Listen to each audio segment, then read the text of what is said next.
Welcome to another story made by Oracle 1. The forest never lets go. Evelyn, Mark, Clara, and James were experienced hikers, bonded by their love of the wilderness and the thrill of the unknown.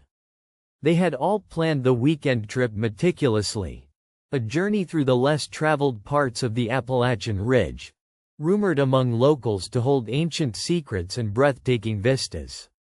What the locals warned them about, however, was something none of them remembered, or perhaps chose to forget. The group set out early on a cloudless Saturday morning, backpacks laden with essentials, excitement buzzing between them. Their route had been planned from the well-known Blue Ridge Trail, cutting off to what was said to be an old hunting path, less disturbed and virtually unspoiled by tourists. This path was scarcely marked, but they were confident, GPS devices in hand and maps printed from multiple sources. They thought themselves prepared. They reached the spot for the detour after a 2-hour trek from the trailhead, where the forest grew denser and shadows lengthened under the towering pines and oaks. The temperature dipped slightly, air thickened, and a soft mist began to curl between the trunks. James noted the atmosphere with a grin. Perfect for some real adventure, right? But something was off, right from the beginning of this foray into the unknown. The usual forest sounds, the chatter of birds, the rustle of squirrels, were absent. Instead, there was a suffocating silence, broken only by their footsteps and the occasional snap of a twig. Even their own breath sounded foreign amid the stillness. As they moved deeper, this eerie quiet wrapped around them, unsettling even the most composed among them. After walking for nearly 3 hours, Clara spoke up, wiping sweat and dirt from her brow. "Wait, have you guys noticed something?" she asked, hesitating. "I'm not sure about this, but this part of the forest, it's not on any of my maps." Mark lifted his printed map, overlapping it carefully with the GPS screen on his phone. "Here's the problem," he said, voice low. "The GPS is behaving weirdly. The map data is generic, no trails, no topographic lines, just a flat green mass where the forest should be. It's like we're beyond the edges of recorded land." Evelyn frowned, impatience tugging at her features. "Let's not overthink it. Sometimes data isn't updated for remote areas. Maybe it's just a patch they haven't scanned properly. We keep moving west till we hit something familiar." But when they all looked around, trying to pinpoint the direction of the sun or landmarks they'd passed, disagreement erupted. Evelyn swore they'd come northeast from the last clearing, not west. Mark insisted it was south. James was certain west was the right way. He had been the one leading, and Clara was confused but leaned toward their track running northwest. No one could say with confidence what direction they had taken. Every argument followed from different recollections, and the more they debated, the deeper the seeds of tension sprouted among them. The forest seemed to thicken, branches clutching at their clothes and snagging gear, as if reluctant to let them go. They decided to stop, setting up their small camp amid the coal-black undergrowth and ancient tree roots woven like veins across the earth. Night fell quickly here. The dense canopy blocked moonlight, and the silence turned palpable, as if the forest was holding its breath, listening. They took turns standing watch, nerves taut and eyes straining for any sign of movement. But all they saw were shadows before shadows, and heard nothing but the unsettled wind swaying the massive limbs overhead. Around midnight, Clara woke with a start. A fleeting impression of movement, a whisper of breath against her skin. She nudged James awake to peer out beyond the circle of their firelight. He showed no sign of disturbance. She doubted herself, but deep down the feeling lingered. The next morning was worse. They tried retracing their steps, each starting from a different recollection, but every path seemed to loop back on itself, an endless maze of indistinguishable trees and undergrowth.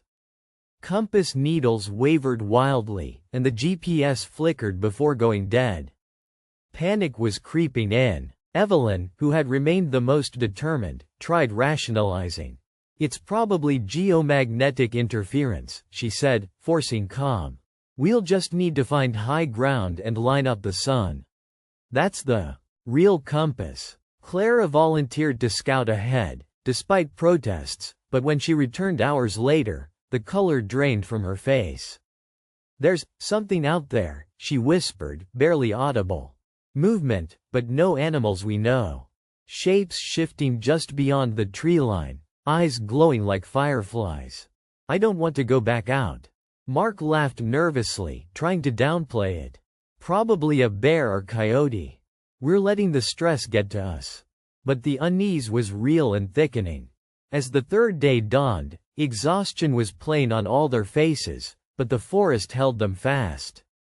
Hunger gnawed at their stomachs, and morale frayed with each hopeless circuit. Tensions snapped when James accused Mark of taking a different direction deliberately on the first day, a desperate act to get out. Voices raised. Accusations. The forest, as if offended, stirred.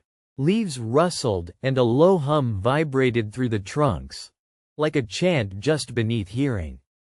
On a whim, Evelyn clutched an old journal she'd brought along, a relic of local folklore she'd read once. It told of a forest that ensnared travelers, trapping them in a loop meant to claim souls, feeding on their fear and confusion. The villagers spoke of whispering leaves and a looming presence known as the Warden, keeper of the forest's heart. To survive, the journal read, you must relinquish control, trespass not with arrogance but with respect. And once lost, only when the forest chooses will release come. Clara shook her head miserably. Is that supposed to help us? We're trapped in a nightmare and maybe worse than lost. I'm scared something else is out there waiting for us, and it's watching. That night, things turned darker still. Around the fire, shapes emerged like ghosts, woven from shadows and mist, eyes burning emerald, and a chorus of voices chanted in a language long forgotten. The group huddled together, never closer than necessity had demanded before. Evelyn, driven by an impulse she didn't understand, stepped toward the shapes, speaking softly in ancient phrase she'd found in the journal. The shapes parted like smoke, revealing a narrow path shimmering faintly under the dense canopy. Hope surged immediately, but it was a cruel hope. The path wound endlessly, the trees bending closer, leaves whispering threats or pleas. Evelyn could no longer tell.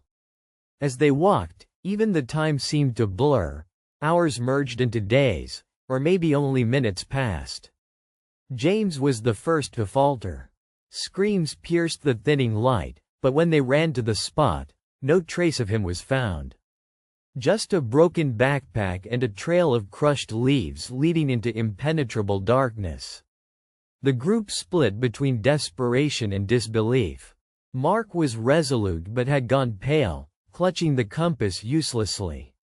Clara sobbed quietly, her faith broken. They decided to halt, sitting beneath a gargantuan dead tree etched with strange runes, symbols that seemed to shift under the firelight.